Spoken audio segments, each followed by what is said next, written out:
Jangan lupa like, komen, dan subscribe channel YouTube TVRI Bengkulu dan nyalakan lonceng notifikasinya. Oke pemirsa, kita lanjutkan lagi obrolan kita pagi ini bersama dengan Syekh Ibadur Rahman Habib El Hakim gitu. Syekh Ibad, berarti pengalamannya 4 tahun ya di Mesir ya, di Al-Azhar sendiri. Nah, tadi sudah cerita tentang mungkin keunikan-keunikan dari Al-Azhar sendiri, kelebihan dan kekurangannya kayak gitu. Dan budaya juga di sana sedikit tadi. Nah, kalau aku tanya, susah nggak belajar di Al-Azhar sih? Karena kita beda bahasa ya. Oh, beda bahasa ya. Kalau yang nggak biasa mungkin susah gitu. Terus juga dalam ilmu itu ada tahapan-tahapannya. Dan di Al-Azhar itu dia udah tahapan pertengahan. Jadi kalau nggak ada basic langsung ke sana itu memang susah banget.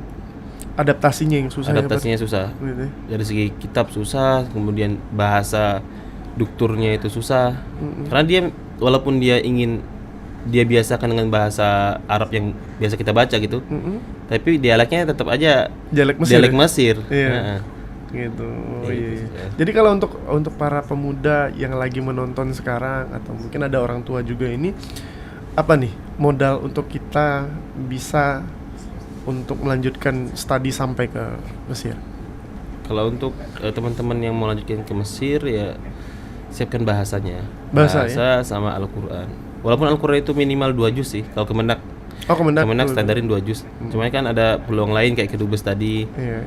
Ataupun NU, dia kalau kita lebih banyak lebih besar juga peluang untuk masuk. Iya. Artinya kalau bahasa itu adalah jembatan kita ya, komunikasi kita gitu. Kalau kita udah nggak ngerti bahasanya sulit juga untuk menerima pelajaran, untuk menerima ilmu gitu kan. Apalagi saya juga di sana kan dibebaskan ya, bisa berguru kemana saja gitu kan, bisa ngambil kelasnya gitu, bahkan standarnya pokoknya ujian lulus ya gitu ya.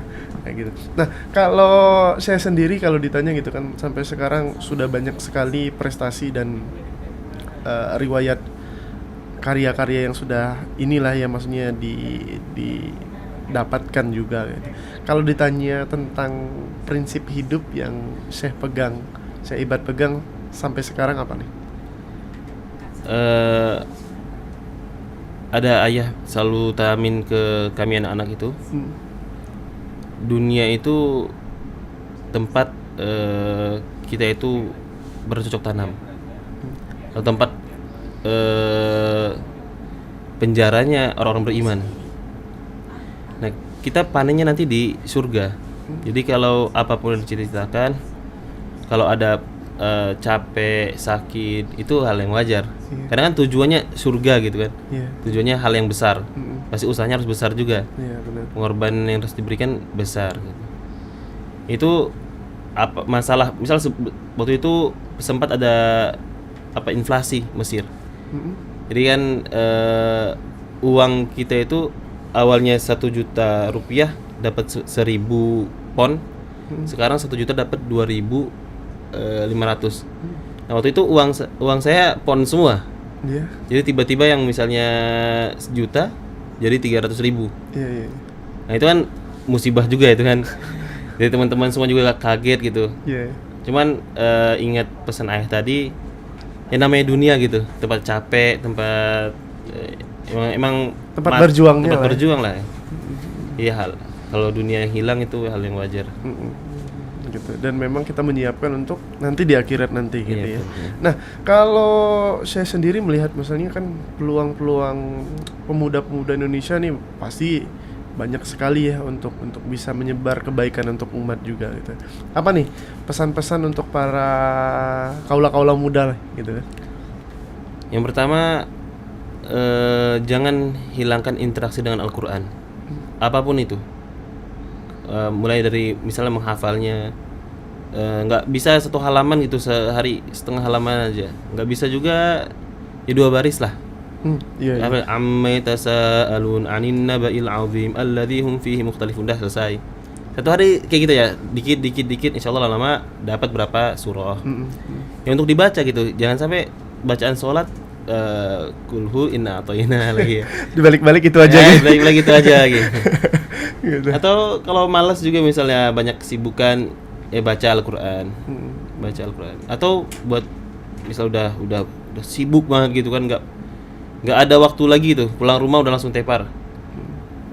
Interaksi sama Quran jangan diputus. Males baca, males ngafal, minimal buka aja Quran gitu. Wudu buka Quran, lihat saja itu udah ibadah. Iya. Ya, lihat aja gitu, lihat artinya tuh. Nggak usah misalnya males baca gitu, lihat aja gitu. Insya Allah Hal kecil aja ya gitu ya. ibadah gitu. Masya Allah.